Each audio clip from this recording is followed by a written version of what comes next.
High on the Tibetan plateau, Chirus roam free, oblivious to the tapestry of danger, steadily weaving up to their highlands.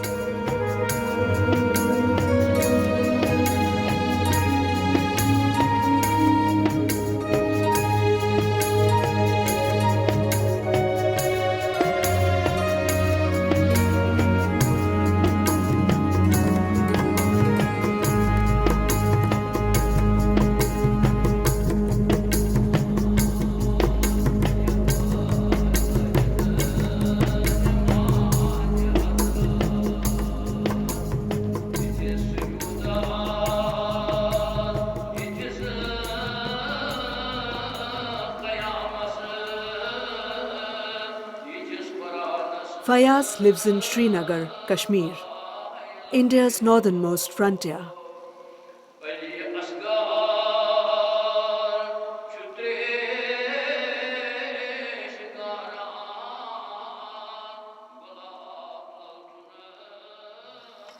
Fayaz's is a family of master weavers. Once famed as makers of Shahtoosh shawls. They were elite among Kashmiri weavers, known for their highly evolved skill and nimble craft honed over 6 centuries. Though Shahtoosh is known to have travelled along the Silk Route between Central Asia and the Middle East, it was used mostly as warm lining in clothing.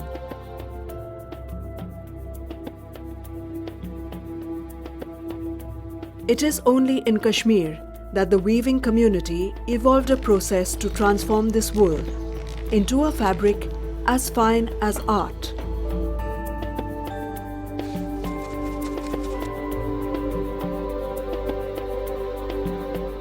Shahtoosh is Persian for the king of wool. Its extraordinary fibre is just 1/5 the width of human hair. Shahtoosh shawls are among the finest in the world, celebrated for its delicate, feather-light crafting, softness, and incredible warmth. For several hundred years, these luxury shawls were sought by aristocrats and handed down generations as inheritance.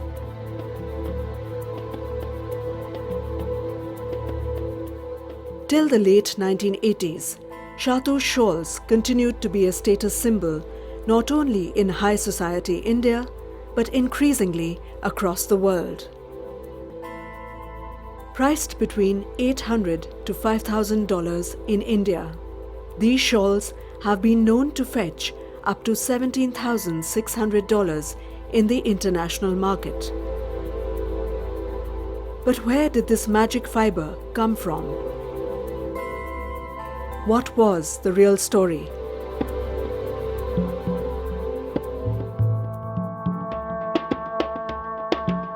Tibetan antelopes or Chiru are found only on the Tibetan plateau, extending partly into a small area of Ladakh in India.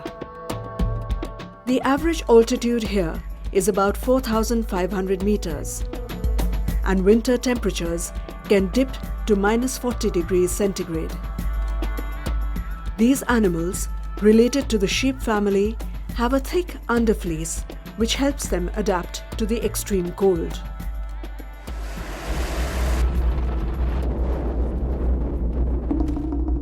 It is this undercoat that the world was after.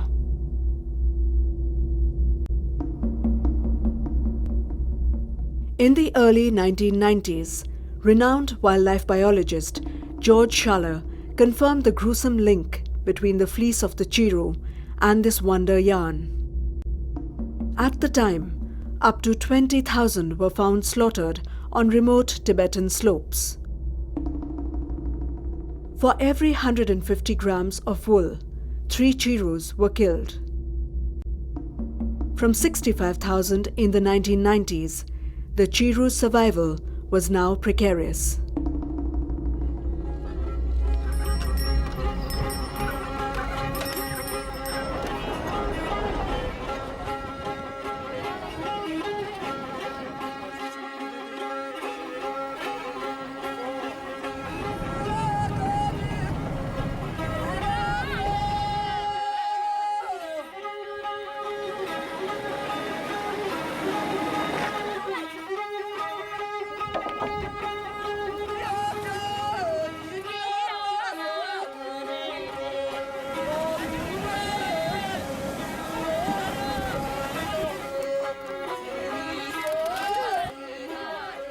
In 2000, a 4-member team from the Wildlife Trust of India did an undercover investigation in Tibet.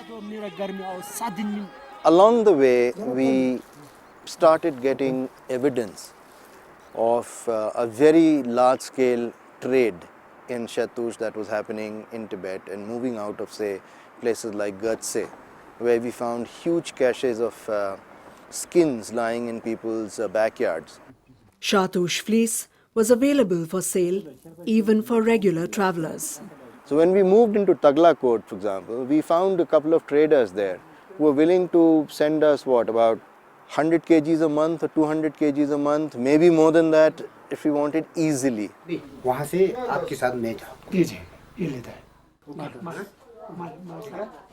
A lot of skins coming in from India to Tibet, for example, otter skins were going in there, and we could see in a huge market skins being sold.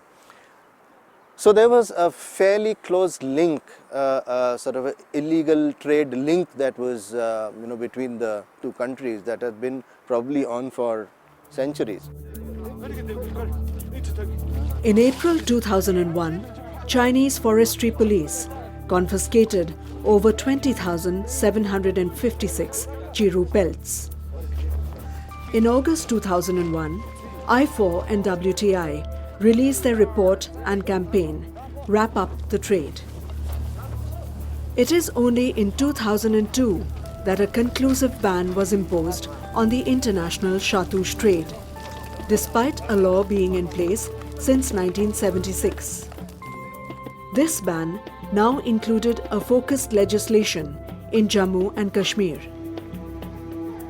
While this ban was critical for the survival of the Chiru, it spelled disaster for the Shahtoosh workers of Kashmir.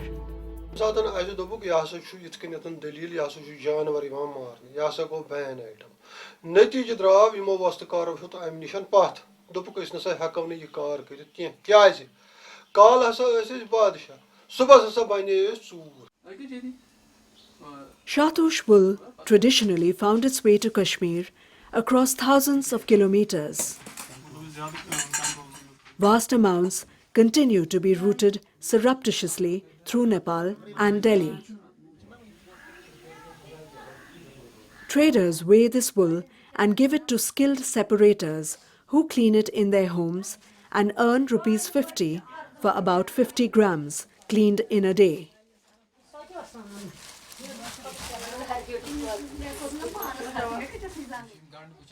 The cleaned wool is then hand-spun into yarn, knotted in clusters of 10 9-inch threads.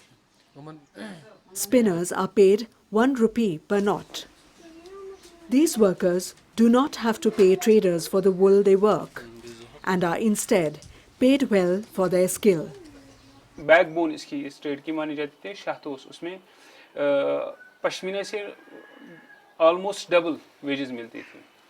तो overall जो आर्टिजनस जो थे उनकी conditions खराब से खराब होने लगी.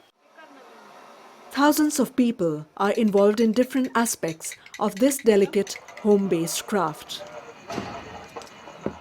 Women, many of them conflict widows, form a large part of this workforce. With the ban, families dependent on these incomes are worst hit.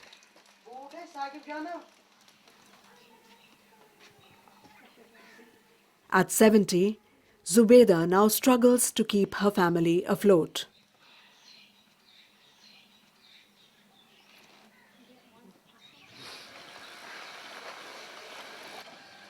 Nafis paithan asi katan duhui os pe lagan at katas subas tadias 7 rupees yana.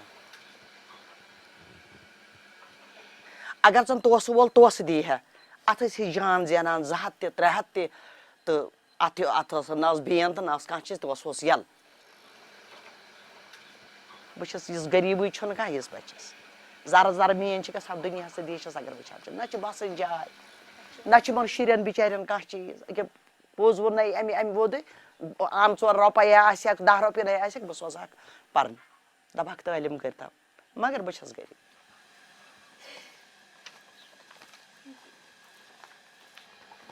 Meja sakti saksa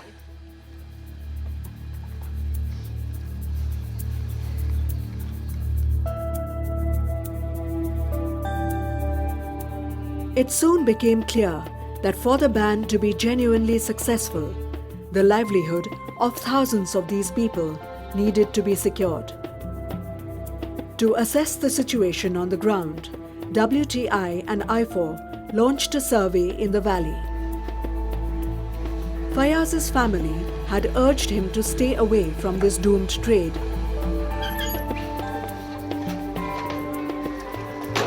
But he was among the first to be a part of the survey. एक private job कर रहा था तो मैंने वो छोड़ दी और इसमें आ गया क्योंकि मुझे लगा कि शायद मैं कम्युनिटी के लिए कुछ कर सकूंगा इस मीडियम के through. The survey findings brought some clarity to the situation of the Shahtoosh workers. It was a home-based industry where all members of the family were involved in separate processes. There were about 15,000 people directly involved.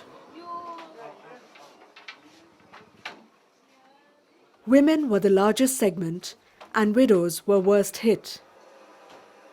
60% of these workers wanted to shift to Pashmina. Pashmina earnings were 1/3 that of Shahtoosh.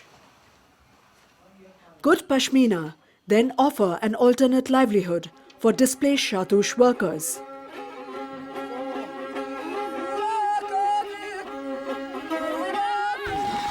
Pashmina wool is combed off mountain goats that are farm bred.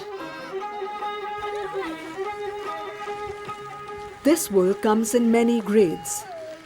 The finest Pashmina, at 10 microns, is almost comparable to Shahtoosh fibre.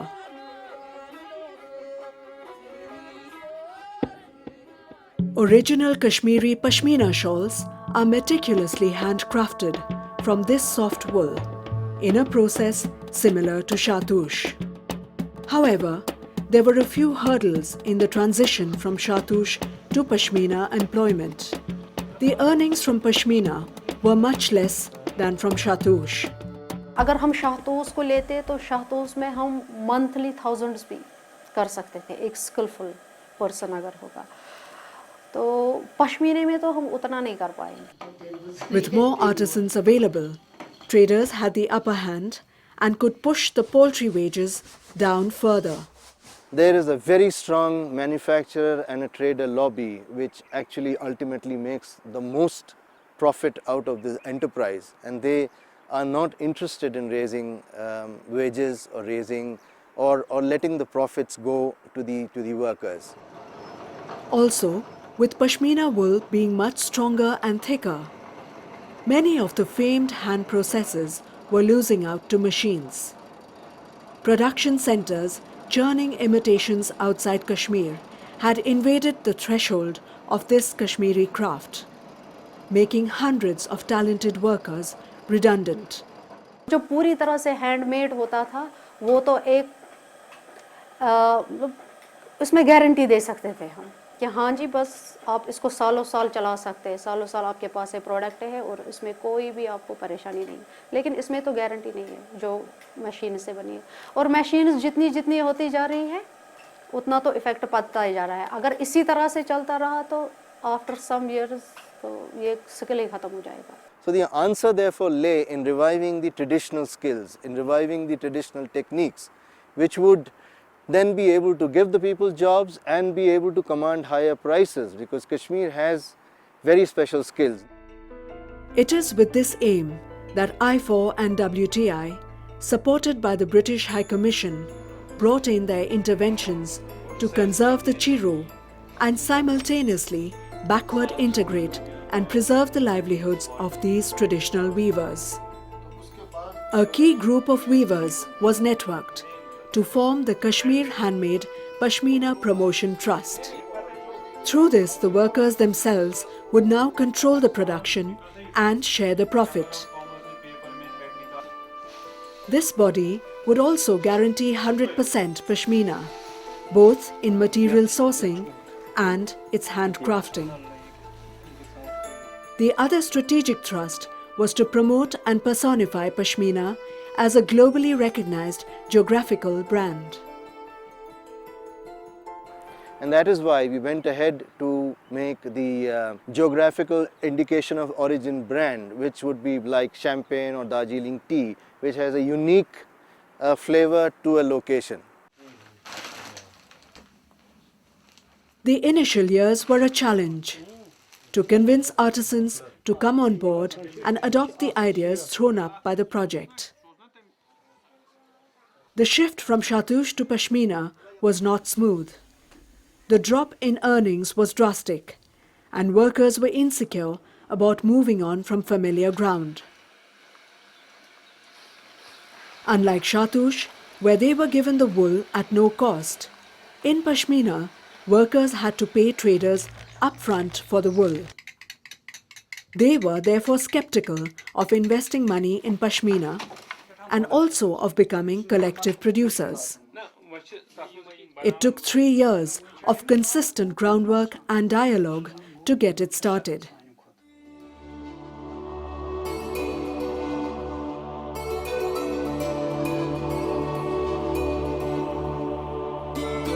Two years on, the project has started to take shape.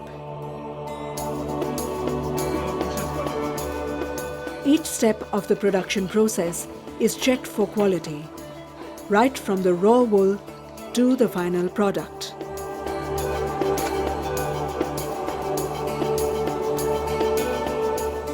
Today, over 2,000 workers are a part of this effort. The project offers higher wages than the average market rate.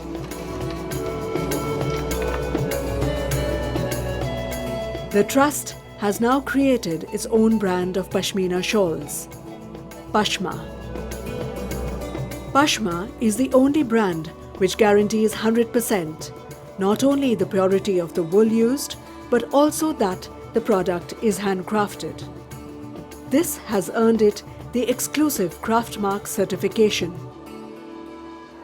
In 2006, Pashma shawls were displayed and sold for the first time at the Showcase Handicraft Bazaar, Delhi Haat in New Delhi. Artisans को साथ ले गए तो artisans ने भी देखा कि traditional pashmina की डिमांड है, उसके कस्टमर्स हैं और वो अच्छी प्राइस भी देने में उनको कोई संकोच नहीं है. आर्टिजन लेवल पर एक कॉन्फिडेंस बन गया कि अगर हम अपना पहला वाला जो ट्रेडिशनल काम है वो करें तो हमें इसमें इनकम भी बढ़ जाएगी और हमारा काम भी बढ़ जाएगा. This was followed by another exhibition and sale in December 2007. Pashma shawls have also been exhibited in Dubai. Conserving the antelope should not have ultimately meant destroying a 600-year-old heritage. Here is a case where the IFAW motto, a better world for animals and people, can be truly personified. Here is a case where the law is very strongly for the protection of the animal. But at the same time, there is a very good product, a very good possibility, a very good alternative livelihood available. And I think this is the essence of Pashma, the brand we are trying to establish. With Pashma shawls now positioned as a benchmark, there is finally hope for both the Chiru and for the heritage weavers of Kashmir. हम एक better product दे रहे हैं जो pure है, real है और traditional है. तो इसको अगर हम वर्कर्स के लिए बनाएं तो ये एक डिस्टेंट ड्रीम लगता है, लेकिन हम डेफिनेटली इसको अचीव कर लेंगे.